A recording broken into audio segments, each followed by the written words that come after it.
Good morning my dear student.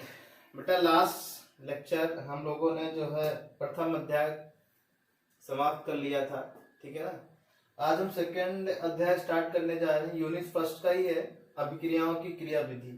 बेटा एक चीज याद रखना आप लोग कि मैं इतना जो टाइम ले रहा हूं तुमको सिखाने के लिए कि जो बच्चे नहीं पढ़ रहे हैं उनसे बहुत ही विनम्र निवेदन ये है बेटा कि आप लोग ये जो चैप्टर्स मैं पढ़ा रहा हूं ये पूरा जड़ है ऑर्गेनिक की, याद रखना इस चीज को। और जो बच्चे पढ़ रहे हैं वो ऑर्गेनिक समझ लो उन्होंने 75% ऑर्गेनिक सीख ली है, क्योंकि ऑर्गेनिक क्या है बेटा अन्य सब्जेक्टों की तरह नहीं है, समझ लो। ऑर्गेनिक जो है पूरी कार्बनिक रसायन जो आपकी है बेटा ये एक दूसरे के चैप्टर से लिंक है। अगर आपको पहला चैप्टर आता है तभी दूसरा आएगा। अभी मैं थर्ड ईयर की क्लास ले रहा हूं बेटा, तो थर्ड ईयर में क्या सेकेंड ईयर वालों ने नहीं पढ़ा, ऑर्गेनिक पढ़ा ही नहीं है बेटा, तो उनको कुछ भी समझ में नहीं आ रहा। रिएक्शन मैकेनिज्म अपक्रिया की क्रिया विधि में बताता हूं, उनको समझ में नहीं आता क्या है, कहां से क्या हो गया सर, ये ऐसे कैसे हो गया। जो 4-5 बच्चे पढ़ रहे हैं उनकी बात कर रहा हूं मैं, वैसे भी पढ़ तो रहे नहीं, जैसे आप लोग पढ़ रहे हो केवल 2 ही 3 बच्चे हो जो पढ़ते हो, और तो मुझे कोई डाउट ही नहीं भेजता। इतने सारे वर्क भेजता हूँ, 4-5 बच्चे भेजते हैं बस, और कुछ नहीं भेजता कोई। मतलब समझ रहे हो बेटा। तो आपको क्या करना है, कोई भी चीज सीखनी है तो उसमें कुछ ना कुछ एफर्ट तो लगाना पड़ेगा। आप लोग क्या करते हो, कोई एफर्ट नहीं लगाते हो। क्या मतलब है बेटा एफर्ट नहीं लगाने का, बोलिए। तो मेरी निवेदन मेरे से यही निवेदन है कि आप लोग जो है बेटा जो भी मैं वर्क सिखाता हूँ, जो भी वर्क भेजता हूँ, आप कम से कम करिए। कम से कम आप मेरे नोट्स तो बना लो यार। नोट्स नहीं बनाओगे तो बहुत ही नुकसान आपका होगा, क्योंकि ऑर्गेनिक में बहुत ही स्लो भी पढ़ा रहा हूँ फिर भी फास्ट होगा। अब देखो मैं पहला चैप्टर धीरे धीरे करके सारे इफेक्ट पढ़ा दिया आपको कि नहीं पढ़ा दिए। 1-2 महीने लगा लेकिन आपको इफेक्ट सारे समझ में आ गए होंगे। और ये समझने में बेटा सदियां बीत जाती, लोगों को समझ में नहीं आता। हर एक पॉइंट मैंने आपको समझाया, इफेक्ट्स प्रभाव के बारे में भी क्या क्या चीजें होती हैं, ठीक है। तो देखो आज हम अध्याय नंबर 2 यूनिट फर्स्ट का ही स्टार्ट करने जा रहे हैं, अभिक्रियाओं की क्रिया विधि। This is a most interesting topics which you are learn, ठीक है ना। बहुत ही अच्छा टॉपिक है जिसमें आप लोग बहुत सारी टाइप की रिएक्शन सीखोगे कि रिएक्शंस क्यों होती हैं। आप कार्बन में ऐसा ऐसा क्या चीज होता है कि ये इतना ज्यादा कंपाउंड्स बना लेता है, इतनी सी चीजें बना लेता है। तो हम लोग शुरू करते हैं क्या बेटा। अब बात करते हैं कि अभिक्रिया में ऐसा क्या होता है बेटा, अभिक्रिया होती क्या है।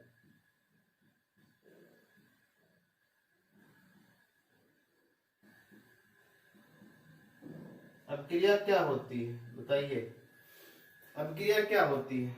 तो अभिक्रिया में देखो क्या होता है बेटा, अभिक्रिया होने के लिए कम से कम, अभिक्रिया होने के लिए कम से कम क्या होना चाहिए, 2 अभिकर्मक 2 अभिकारक होने चाहिए कि नहीं होने चाहिए। तो लिखोगे क्या, लिखोगे मान लो A2 और B2 2 अभिकारक हैं, मिलके 2AB बना रहे हैं बेटा कि नहीं बना रहे। तो ये अभिक्रिया होगी, ये क्या होगी बेटा, अभिक्रिया होगी, ठीक है। ये क्या होगी, अभिक्रिया होगी। अब तुम सोचो कि A2 और B2 आपस में रिएक्ट करते हैं, ठीक है ना। तो ये क्या बनता है, ये कहलाते हैं क्या बेटा, अभिकारक। यानी कि जो अभिक्रिया में भाग लेते हैं वो क्या कहलाते हैं, अभिकारक। और ये अभिकारक जो आपस में मिलकर जो चीज बनाते हैं वो क्या कहलाता है, उसका उत्पाद बोलता है, उसको क्या कहते हैं बेटा, उत्पाद बोलते हैं, ठीक है। तो अभिक्रिया क्या होती है, अगर हम चरित्र की बात करें कि अभिक्रिया के गुण क्या होते हैं।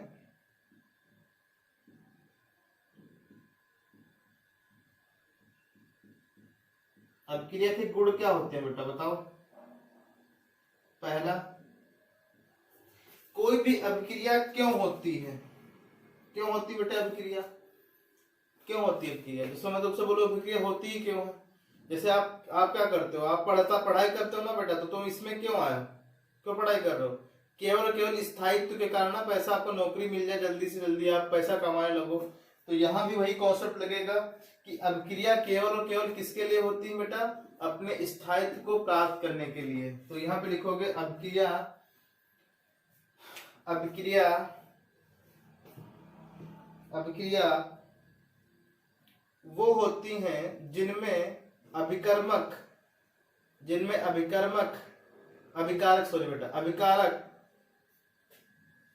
अभिकारक आपस में मिलकर एक नए यौगिक का निर्माण करते हैं, जिसे उत्पाद कहते हैं। जिसे क्या कहते हैं बेटा? उत्पाद कहते हैं। पहला पॉइंट हो गया। यानी कि जो अभिकारक होते हैं वो क्या करेंगे बेटा? आपस में रिएक्ट करेंगे और एक नए उत्पाद का निर्माण करेंगे, जिनको हम लोग क्या कहेंगे बेटा? बोलो, क्या कहेंगे? जो अभिकारक आपस में मिलकर रिएक्ट करते हैं और उत्पाद का निर्माण करते हैं, ये अभिक्रिया कहलाती है। दूसरा पॉइंट, पुराने बंध टूटते हैं और नए बंध का क्या होता है बेटा? निर्माण होता है। तो देखो, जैसे मान लो A है ये प्लस B है, तो क्या हुआ होगा बेटा? एक मध्यवर्ती अवस्था आई होगी ना, क्या कि A का बॉन्ड टूटा होगा और BB का बॉन्ड क्या होगा? टूटा होगा, और नए बॉन्ड का क्या होगा बेटा? फॉर्मेशन हुआ होगा ना। तो ये क्या है? पुराने बंध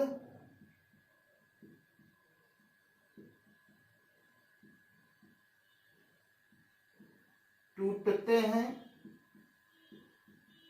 और ये क्या हो रहा बेटा? और ये नए बंध क्या होते हैं? बंध बनते हैं। ये जो अवस्था होती है बेटा, इस अवस्था को कहते हैं संक्रमण अवस्था। संक्रमण अवस्था मतलब यह है ट्रांजिशन स्टेट। अब जो बंध टूटे हैं बेटा, कौन कौन से बंध टूटे हैं बताइए? ए का बंध टूटा है, बना किसका है? ए बी, और ए बी का बंध बना है। बोलिए, ये अवस्था कौन सी हो गई बेटा? ये हो गई मध्यवर्ती अवस्था। मध्यवर्ती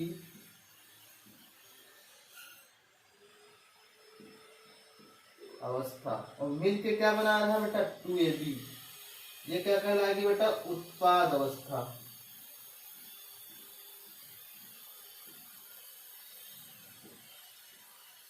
बात समझ रहे हो? तो ये चीजें होती हैं क्या? अभिक्रिया तभी होगी जब क्या होंगे बेटा? पुराने बंध टूटते हैं और नए बंध का क्या होता है? निर्माण होता है। वो चीज क्या कहलाती है? वो अभिक्रिया कहलाती है। ठीक है, देखो अब तीसरा पॉइंट लिखो।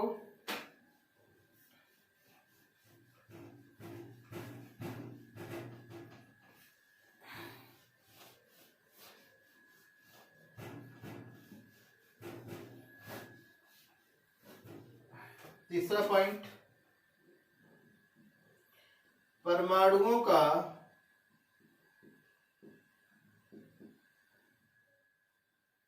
एक्सचेंज विनिमय होता है। विनिमय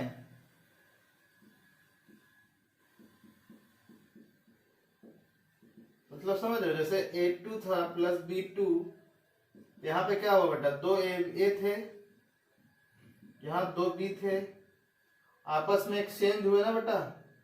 क्या बना? AB प्लस AB मिल के क्या बना बेटा? 2AB बना कि नहीं बना? बोलिए।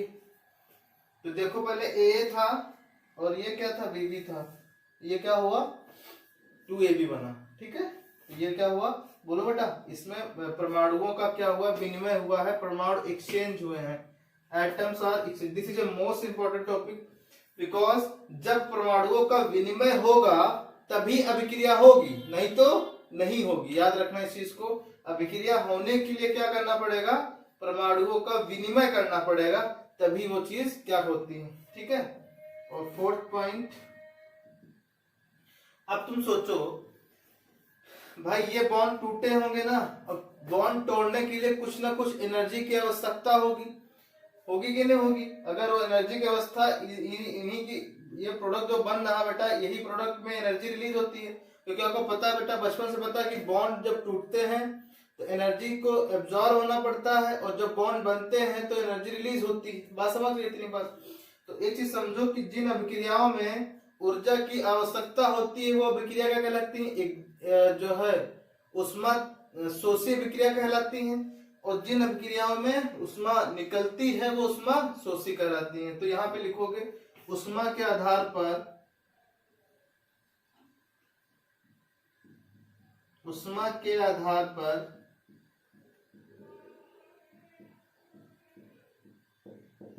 उष्मा के आधार पर अभिक्रियाएं दो प्रकार की होती हैं। उष्मा के आधार पर अभिक्रियाएं दो प्रकार की होती हैं। पहला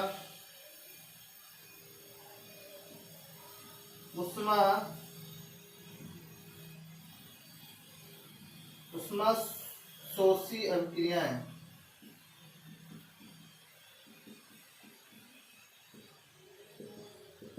देखो इसमें बेटा वे अभिक्रियाएं जिनमें अभिक्रिया होने के लिए उष्मा की आवश्यकता होती है, उष्मा शोषी अभिक्रिया कहलाती है। उष्मा शोषी अभिक्रिया कहलाती है।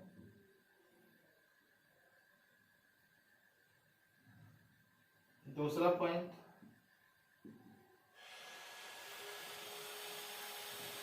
जैसे यहाँ पे जैसे कैल्शियम कार्बोनेट है बेटा, इसको आप हीट करोगे ना तो कैल्शियम ऑक्साइड प्लस CO2 में टूटेगा। तो यहाँ पे आपको क्या कर रहे हो, इसको हीट करोगे ना, यहाँ पे उष्मा लग रही ना बेटा, तो ऐसी अभिक्रिया क्या कह जाएंगी? उष्मा शोषी। उष्मा क्षेपी अभिक्रिया क्या होती है? वे अभिक्रियाएं, लिखो बेटा उष्मा क्षेपी।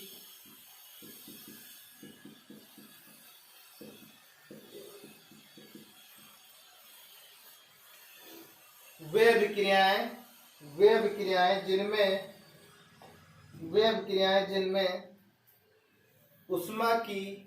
उष्मा रिलीज होती है, उत्सर्जित होती है, उष्मा शोषी अभिक्रिया कहलाती हैं। बहुत सारी अभिक्रिया होंगी, ठीक है बेटा, मैं डिटेल में सारी चीजें बताऊंगा कि उष्मा क्षेपी अभिक्रिया क्या होती है, ठीक है ना। तो ये क्या हुआ बेटा, ये अभिक्रिया के बारे में जो है मैं इंफॉर्मेशन थोड़ी सी दे दिया कि भाई अभिक्रिया कहते किसको है। बेसिकली जब अभिक्रियाएं क्या होती हैं, अभिकर्मक आपस में रिएक्ट करके उत्पाद का निर्माण करते हैं, वो अभिक्रिया कहलाता है। और अभिक्रिया में पुराने बंध टूटते हैं, नए बंध का निर्माण होता है। तीसरा, इसमें परमाणुओं का विनिमय होता है, एक्सचेंज होता है, परमाणु आपस में क्या होते हैं, अदल बदल जाते हैं। ऐसी सिचुएशन को हम लोग क्या कहेंगे बेटा, अभिक्रिया कहेंगे।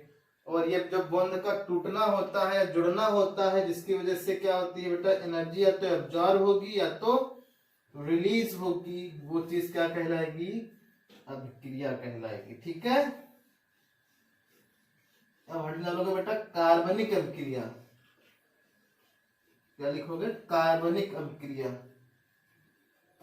यहां पे हट डालो बेटा कार्बनिक अभिक्रिया क्या होती है।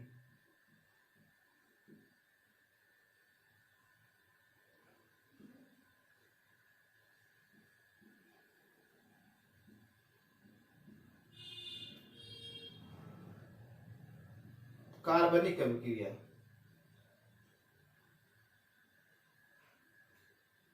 लिखो, वह अभिक्रिया या वे अभिक्रियाएं जिनमें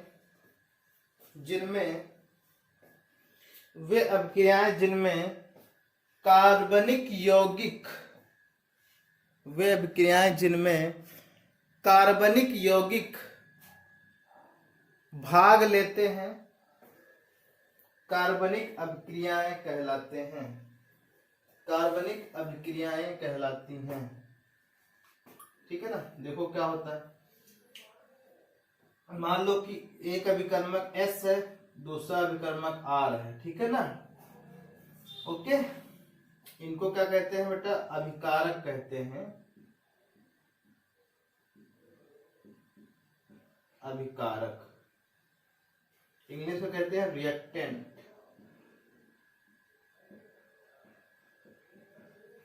जो अभिकारक क्या होते हैं बेटा, जो रिएक्शन के जिम्मेदार होते हैं, जिसकी वजह से रिएक्शन होती है, वो क्या कहलाते हैं, अभिकारक। और अभिकारक भी दो टाइप के होते हैं। एक होता है बेटा आधार, जिसको बोलते हैं सबस्ट्रेट, इसीलिए मैंने बेटा एस से लिखा है सबस्ट्रेट। और एक होता है अभिकर्मक, जिसको इंग्लिश में बोलते हैं बेटा रिएजेंट। और इन दोनों की रिएक्शन होती है, इन दोनों की रिएक्शन कहां पे होंगी बेटा बताइए? कोई ना कोई मीडियम तो होगा ना बेटा।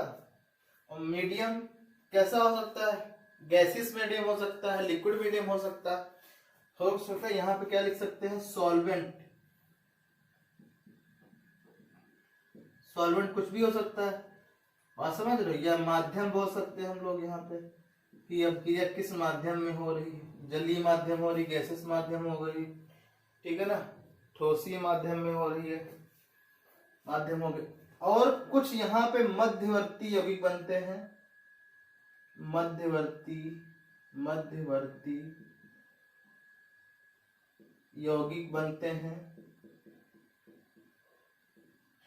जैसे carbocation, carbon ion, free radical, ठीक है ना, ये सब बनते हैं। Carbocation, carbon ion, free radical, ये सब मध्यवर्ती बनते हैं, ये मध्यवर्ती यौगिक कहलाते हैं। और फिर क्या होता है बेटा? उत्पाद बनता है। ये हो गई तुम्हारी कार्बनिक रिएक्शन, ठीक है ना। तो कार्बनिक रिएक्शन होती क्यों है? जिससे मैं तुमसे प्रश्न पूछूं बेटा कि कार्बनिक रिएक्शन होती क्यों है? प्रश्न पहला, कार्बनिक रिएक्शन क्यों होती है? कार्बनिक अभिक्रिया क्यों होती है?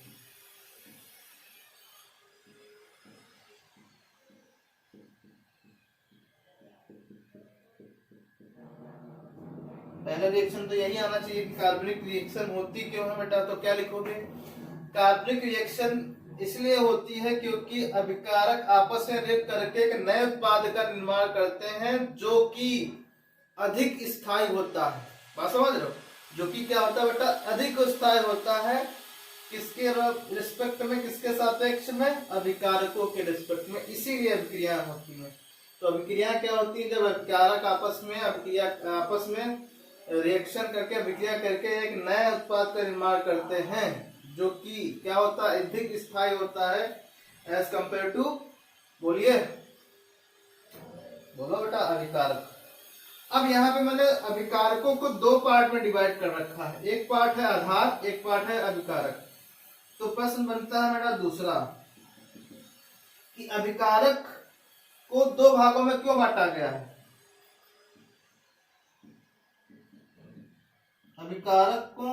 अभिकारकों को दो भागों में क्यों बांटा गया है? बताइए क्यों बांटा गया है अभिकारकों को दो भागों में? देखो, एक आधार होता है अभिकारक आधार, जिसपे अभिकर्मक क्या करता है? अटैक करता है। लिखो, अभिकारकों को दो भागों में इसलिए बांटा गया है क्योंकि एक अभिकारक दूसरे अभिकारक पे आक्रमण करता है उत्पाद के निर्माण के लिए। जो अभिकारक अटैक करता है वो अभिकर्मक होता है, और जिस अभिकारक पे अटैक होता है वो क्या होता है बेटा? आधार होता है, सबस्ट्रेट होता है, ठीक है ना। ओके, ये तो प्रश्न बनता है मेरा तीसरा। अभिक्रियाओं को माध्यम की जरूरत क्यों होती है? माध्यम कैसा होना चाहिए? देखो, अभिक्रियाओं की माध्यम की जरूरत इसलिए होती है क्योंकि अभिकारक आपस में इजीली, आसानी रूप से अपने पुराने बंधों को तोड़ सकें और अपने नए बंधों को बना सकें, इसलिए अभिक्रिया में माध्यम की जरूरत होती है, ठीक है। माध्यम कैसा भी होता है, जलीय हो सकता है, गैसीय हो सकता है। पहला प्रश्न नंबर चौथा बनता है, ये मध्यवर्ती अवस्था क्या होती है? मध्यवर्ती अवस्था क्या होती है? मध्यवर्ती अवस्था वो होती है जब उत्पाद के बनने से पहले और अभिकारकों के बाद का जो अवस्था होती है वो मध्यवर्ती अवस्था होती है। वैसे मध्यवर्ती अवस्था एक ऐसी अवस्था होती है जो बहुत ही हाईली अनस्टेबल अवस्था होती है। क्या लिखोगे? मध्यवर्ती अवस्था एक अस्थायी अवस्था होती है, हाईली अस्थायी अवस्था होती है। ठीक है, हाईली अस्थायी अवस्था होती है जिसकी ऊर्जा बहुत ही अधिक होती है।